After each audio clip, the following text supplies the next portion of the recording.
Welcome back to Networking Unleashed, Building Profitable Connections. I'm your host, Michael Forman, speaker, strategist, and believer that the right conversation can change your future. Today's episode is a game changer. If you've ever felt awkward walking into a room full of strangers and unsure of how to make the first connection, this one's for you. My guest is a true master at taking the fear out of networking and replacing it with a simple, powerful, practical step that can move you towards your next, whether that's a new opportunity, partnership, or breakthrough. Get ready for real talk, actionable advice, and the kind of insight that turns handshakes into high impact connections. Let's dive in. Gisele, how are you today? And welcome to the show. And if you don't mind, give us a little bit about your background and what you like to talk about. Sure. Michael, thank you so much for having me. Glad to be here. A little about my background. I grew up in New York City, raised by my parents separated when I was single digits, divorced when I was single digits. So I was primarily raised by my mother and my grandmother in New York City, in Harlem, the old Harlem, not the new. And my mom always had me reaching for excellence, right? So everything, I'll never forget, like growing up, if I would get 100 on a test, I would be able to go to this little store in our neighborhood and get like a little prize. And even once she took the incentive away, I still wanted to be a superstar in terms of whatever it was that I was doing. And after college and all the things, she would always tell me, when you go to work, keep your head down, be the smartest person in the room. This is how you get promoted. And I was like, I get that. And then out of college, I go and work at, well, it's Anderson Consulting, is Accenture now. And I never forget the first time when I saw a networking opportunity.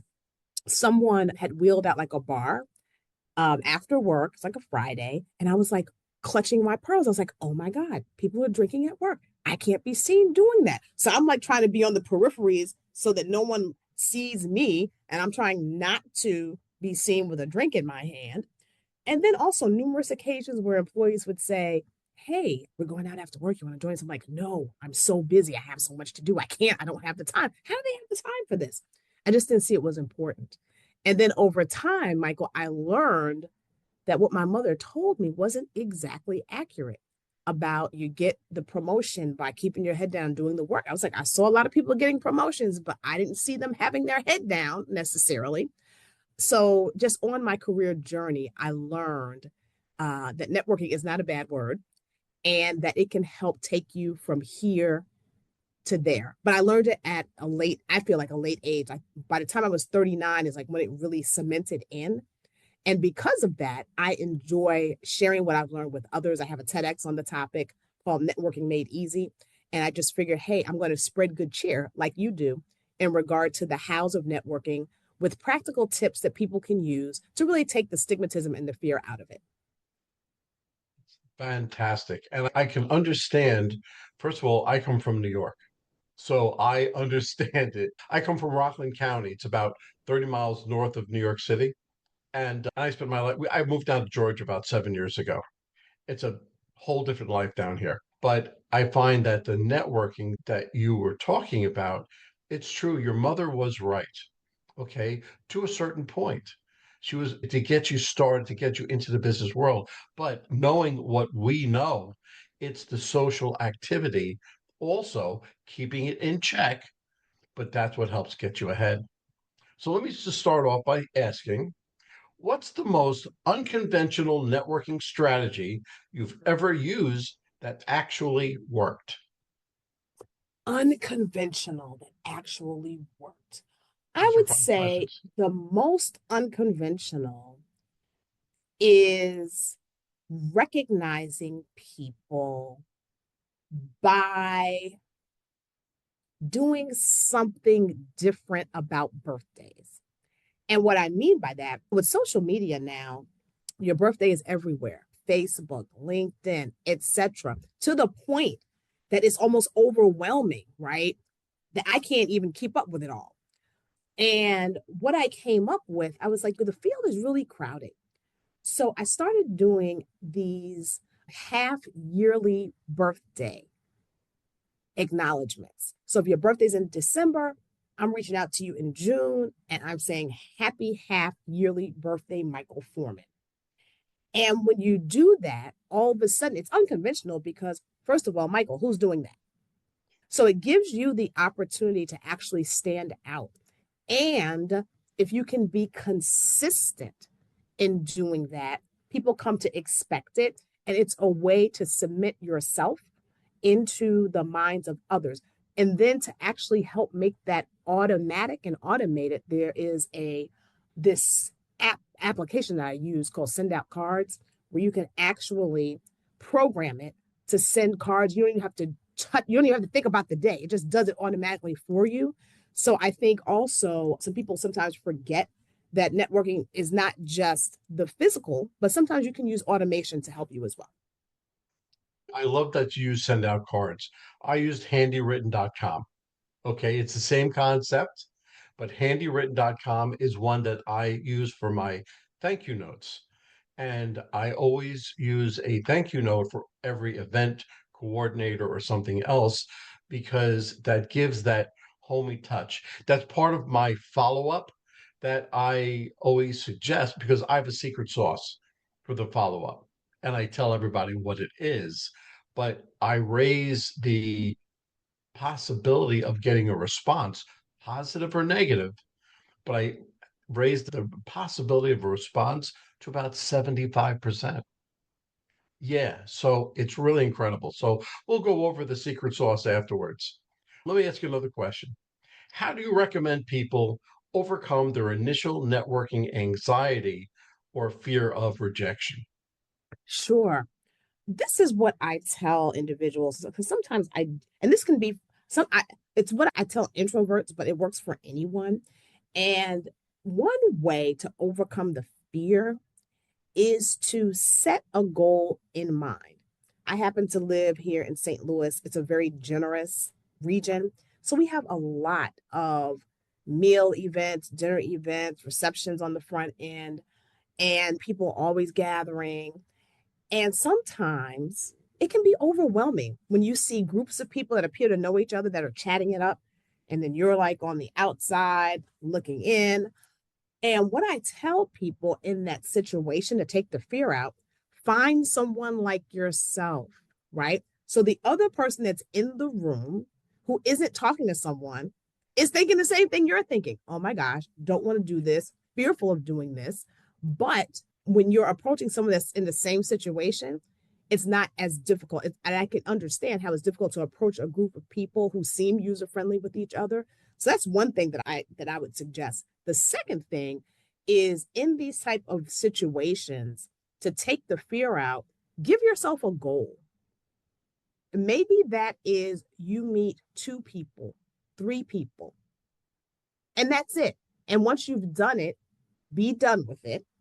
And then you can just check the box and enjoy the rest of your evening the way that you want to enjoy it. But I think the important piece about that is if you focus on that two or three, then what's going to be important is what you were getting into before we were talking about handywritten.com is to make sure that you keep connected with that person somehow. We can talk about strategies to do that because once you've made that introduction, once you've broken that ice, do not be a one hit wonder. Make that work for you. And I feel if you do that at every event, you will build up a network, particularly if you follow up with them. That's very true. And I always feel that the follow up is probably more important than even meeting the person, but it's how you follow up. So when you first approach that person in the networking event that's like you, think about something other than the networking event, other than, oh, something, Giselle, that's a beautiful blouse you have on. Say, oh, where'd you get that? And just break the ice that way. And you'll have a small talk, a laugh, and say, hey, who are you looking for around here? Oh, I'm just looking for XYZ. What do you do? And have them start talking about themselves because you and I both know that people love to talk about themselves. And I have something called FORM that I remember whenever I'm trying to build rapport with somebody. It's family, occupation, recreation, and a message. I just think of that word form. So I And it always, goes with Forman. Isn't that and it goes interesting? with Forman. That's right. So it's very easy for me to remember. Okay, so how about first impressions? What are your top tips for making a memorable first impression at networking events? So one of those, it gets back to what you're sharing, that people like to talk about themselves. So one way to make an impression, if you're at an event where, because sometimes this does happen, where they give you a list of the people that are going to be there, right? So one way to make a great impression is to take that list and see if there's someone that you're interested in meeting. Then do what I call double click on that person. Go to the internet is our friend. There was a time when we didn't have this, but now that we do, use it to your advantage. So I'll go there, find out information about the people that I want to meet. So maybe I pick three or four, and I make sure I have their photo, look for them, and introduce myself. And individuals love nothing more than to know something about them. What a way to make an impression, because you've actually done some homework. So I would say that's one way to make an impression. The other is what you were saying, Michael, in terms of when you meet individuals. I like that form: family, occupation, recreation, message. And what was the M for? Message, a message that you Message. can get It onto the was same message. level as them. Correct. So what you want to do is, we surprisingly, you'd be surprised that you very likely have something in common with the other person. It's just a matter of actually uncovering what that is. So, to your point about the first impression and having these, what I call conversation starters, so to speak. And one thing you have in common, you're at the same event, right? So, what brought you here? So, that's something that you can talk about. I like the recreation part. What types of things do you enjoy? And once you know these things about other people, it then allows you to focus in on that thing and ask them particular questions about that. Make them know that you're sincerely and authentically interested in them as a person. I think that is a good way to make an initial impression, because people will remember that. Oh, I am into working with youth and sports, for example. And if I had a conversation with you about that, you'd probably remember that. And people are being bombarded with so much information today. So, in order for you to break that ice and make that impression, it needs to be something that they're going to remember.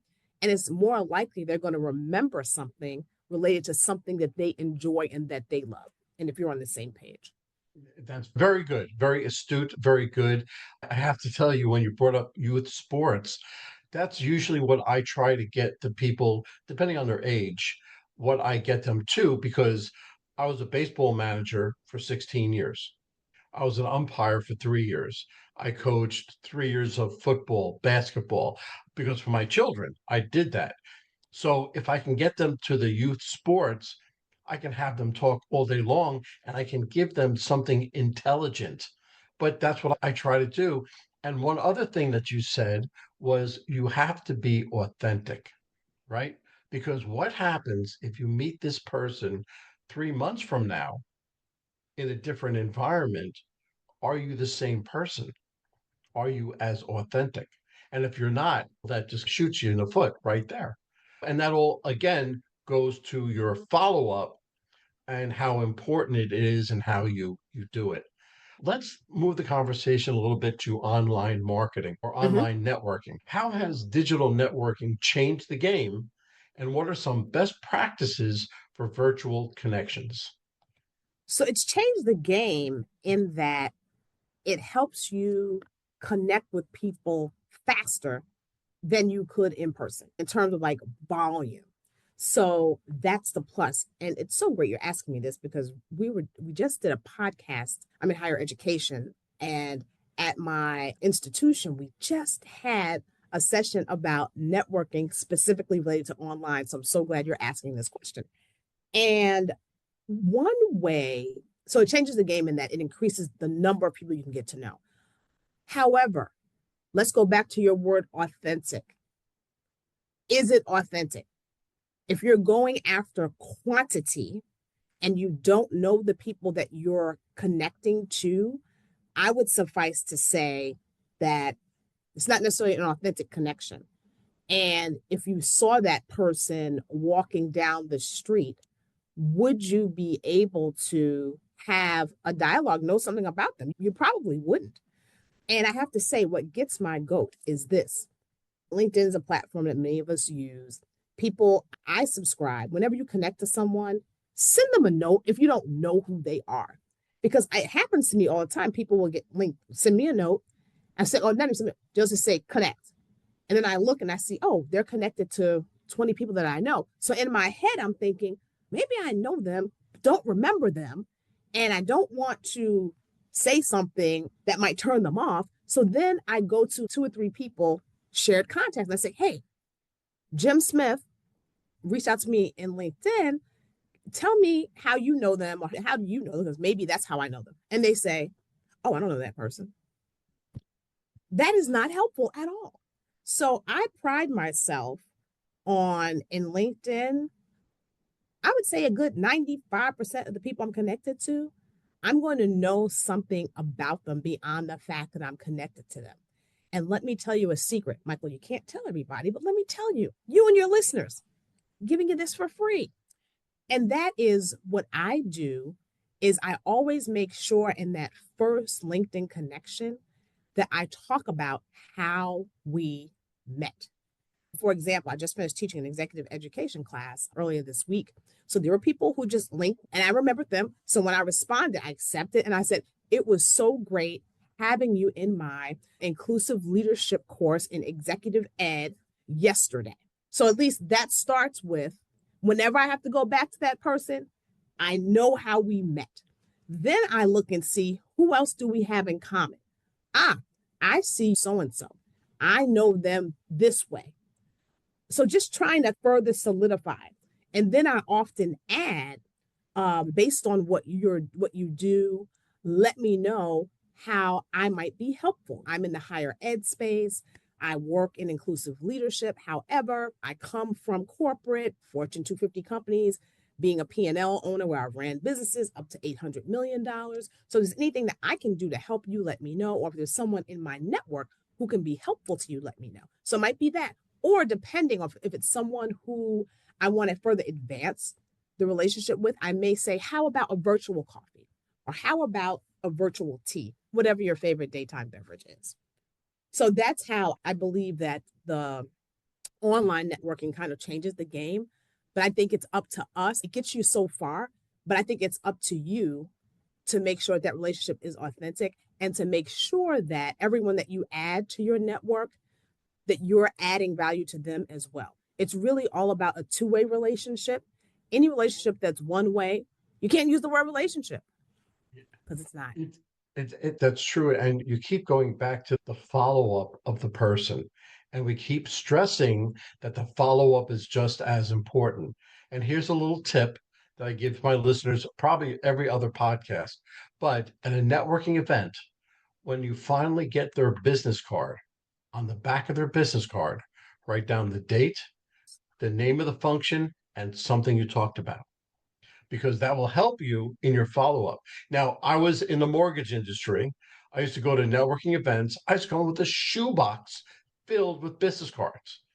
And I said, look how good I did. And I'm like, I didn't do well at all. Okay. But now, if you go to a 3 or 4 hour networking event, come home with about 15 or 20 business cards. But those are actually people you connected with that you're going to follow up with. And when you follow up using LinkedIn, I'm a big LinkedIn user, but you always find an article or something and attach it and say, look, I felt you might be interested in this. So, I anyway, love that. yep. So that falls right into my next question of follow up strategies.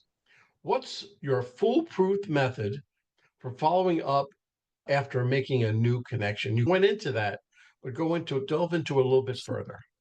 Sure.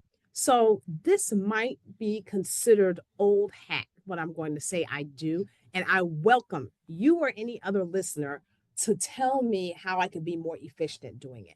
So, what I do, because I know if I don't calendar it or write it somewhere, it's not going to happen, right? So, what I do, I actually keep an Excel spreadsheet.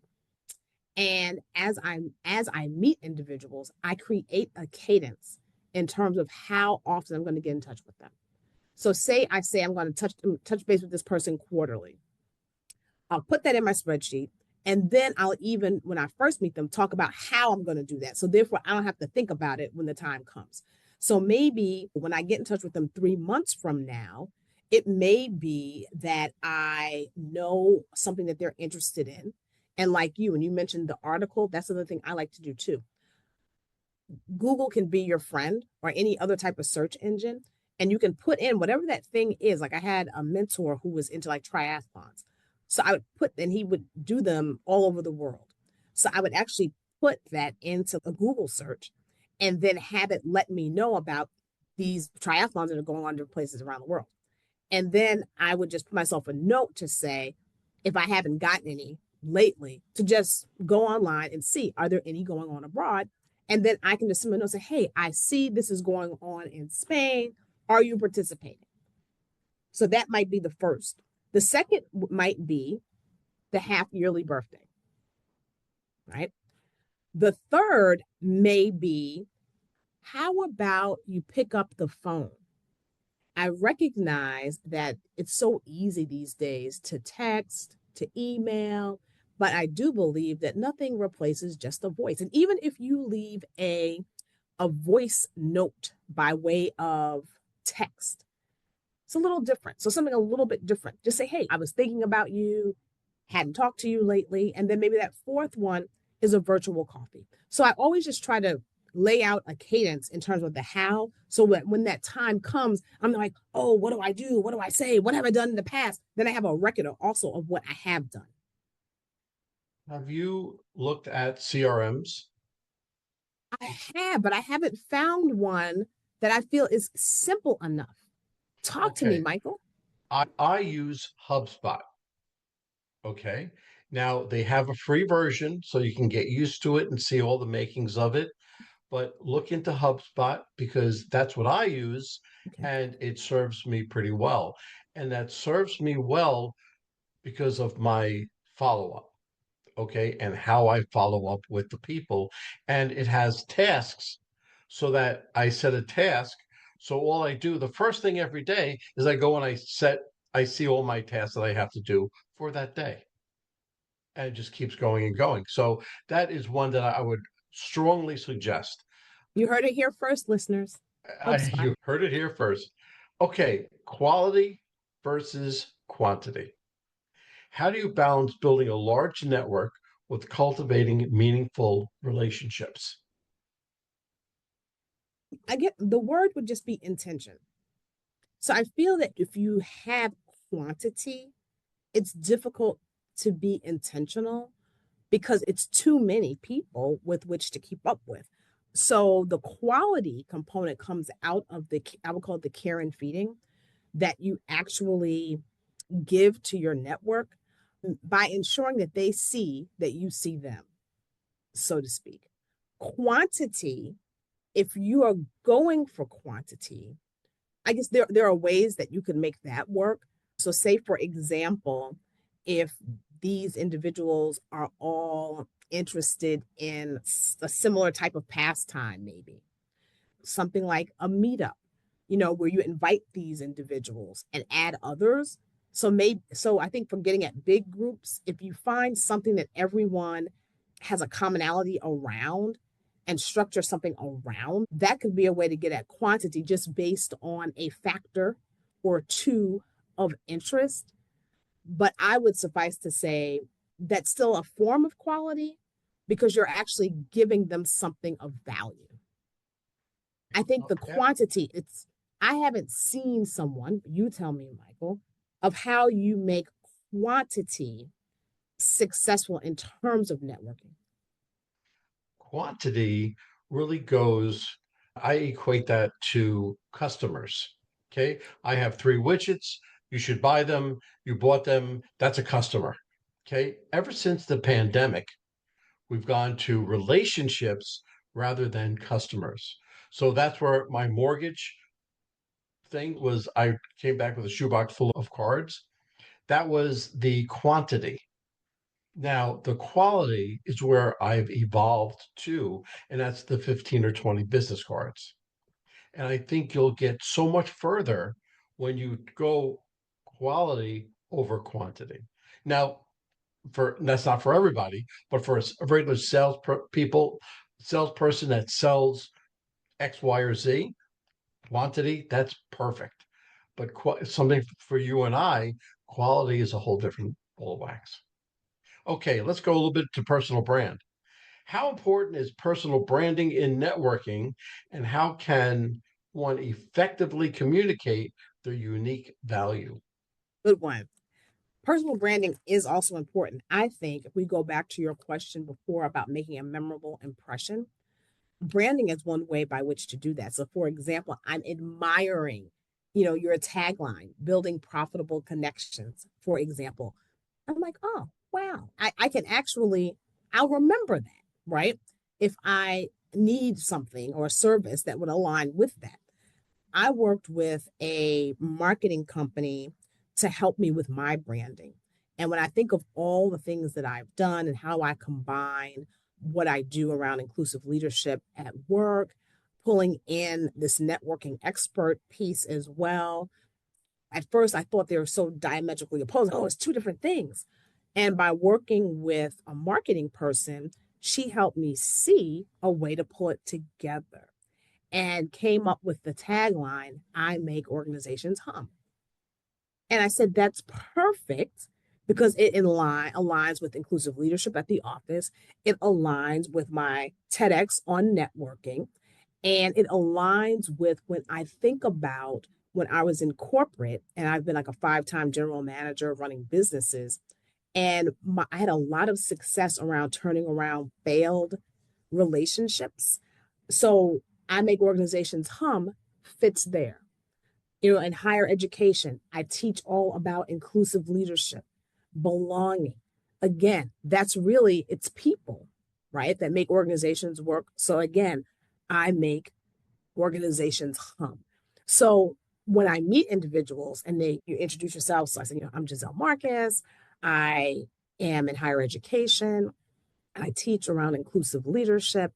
And also, networking is something that along the way I've learned, and I have a TEDx on that topic. And really, I work at the intersection of inclusive leadership and networking, putting the two together.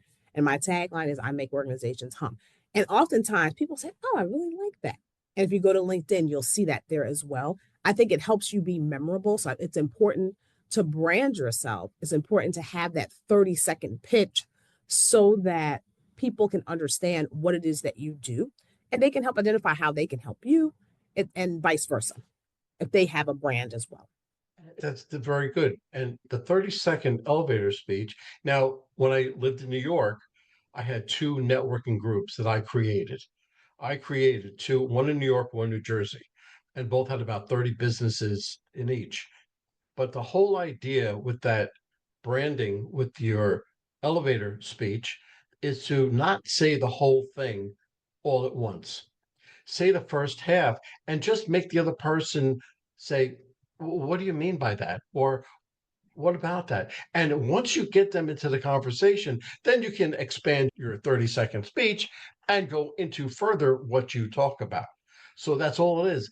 You're just trying to grab the attention of them and have them ask you a question. Once they ask you a question, you really have them. Yeah, I like that because really what you're saying is you're able then to make it more of a dialogue than a monologue. Absolutely. Absolutely. Absolutely. Okay. Networking mistakes. You ready? What Ready. what are some common networking mistakes that you've observed, and how can listeners avoid them? One of them is asking people for things and you don't know them from a can of paint. And if you don't know what I mean by that, means if you don't know the person, you probably shouldn't be asking them for a favor, right? So sometimes people have not yet done what we're talking about, developed an authentic relationship, right? So let's say, for example, someone wants to get their child into some esteemed private school, right? And you know how hard that can be, right? The list along. And you meet someone who has their child at that school. You just met that person and you grab their card and you're on the fly at a networking event. You reach out to them afterwards and you say, hey, I met you at XYZ event. Hey, I know your kid is at such and such. I'd love to get my kid in there. Can you help me with that? Do not ask people for favors when you don't know them. So I think that's a networking mistake, because if you do that, I'm looking at you with one raised eyebrow. So I think that's a networking mistake. The other networking mistake is when you're reaching out to people that you don't know. If you don't give them a reason to grab onto why they should be interested, I think that's a flaw. If you're going to connect with someone, tell them why. And it could just be something complimentary. Hey, I see that you and I have a commonality in terms of we like purple elephants. Give them something. I saw you speak at, and I thought what you had to say was amazing. Give them something. So those are the two what I would call, no, I add one more, three, the threesome here. The third one is just trying to collect as many contacts as you can. This speed dating, I would call it, right? Speed dating, where you're just gathering information, but you're not doing anything with it. And then 6 months later, you decide that you're going to open the shoebox with all these cards in it, not knowing how you know this person, just aimlessly reach out to them, not knowing how you met them. So I think those are three fatal flaws of networking, Michael. Very good. There are so many points in all of those mistakes, which I've made. Okay, I've made all of those same mistakes and I've learned from them and I've learned what not to do. But there is so much, I can't even go into it now. Um, But we're going to let's save go. the listeners time, right? By We're going to telling, save the listeners time, okay? yeah, Because there's way too much for me to say. Can you share a specific example of how networking led to a significant professional milestone for you or a client? I can. So this is wow. Every time I think about it, I get goosebumps. So when I was working at Johnson Controls, I was a general manager, and I was so interested I wanted to work abroad because I had an interest to be a general manager running like a large global business. But I knew my company wasn't going to allow me to do that if I could not evidence that I'm able to work outside of my home country successfully. So we went through this whole diatribe where they were like, hey, you're going to London. And it was like, you're going to Egypt. And both of those things fell apart. Then, hey, you're going to South Africa. And that one actually stuck. So I was like, okay, great. But what I started thinking about was, and this was supposed to be a year to 18 months. So I was curious about, okay, so I have to give up the role that I'm in now to take on this role. So that's one thing. But when I get back, how would I be edged back into a role? Because clearly I can't go back to what I'm leaving, because they're going to put someone else in this role. And then they're not going to say, hey, we're just going to keep your seat warm while you're gone. So I was just curious. I went to my HR person. I said, how would I go about getting reoriented back into the company? I said, because I'm a little concerned about that, but I wouldn't want to say that out loud to too many people. So I was hoping in saying that to the HR person, she would give me some nuggets that I could hold on to. And her answer was, she said, you probably need to talk to Ian Campbell. And Ian Campbell was this amazing leader in my business who reported to our business unit president. He was the person that signed off on all the expat assignments. I came to know him because he was the sponsor of one of our employee resource groups. So I knew of him just that way. She said, well, go talk to him. She said he could probably give you some advice. So now I'm like, how do I ask this question? Because I don't want him to think that, I don't know, I just didn't want it to be negative. I didn't want him to feel that I was worried, though I was worried. And he's very high in the pecking order in the company. So I go and I meet with him and I tell him about where I'm going. And he's like, yeah, I know. I'm excited because South Africa is he's from the UK. And he said South Africa is one of the favorite places for him and his wife. So that was a good opportunity to have some great dialogue. So then I said to him, I said, I was thinking about when I get back, how's the best way for me to position myself? I said, I think about companies like GE, because traditionally a GE would tell you you're going to have this role, then you're going to have this role. They could give you two or three roles forward. And in my organization, we didn't necessarily do that. I said, so what would you advise? I said, because I want to make sure that I position myself well when I return. He said, so glad you asked. And he told me a story, Michael, of someone talking about mistakes. He told me about someone who went on an expat assignment for 3 years to Europe, came back 3 years later. Leadership had changed. People had pretty much forgot that he was away. So they had to scramble around when he got back to find him something. He had to wait until something was found. So it was somewhat uncomfortable. And I was like, oh my gosh, I really don't want that. So I said, how can I avoid that? So he said, what you should do, he said, because it's really, things change quickly.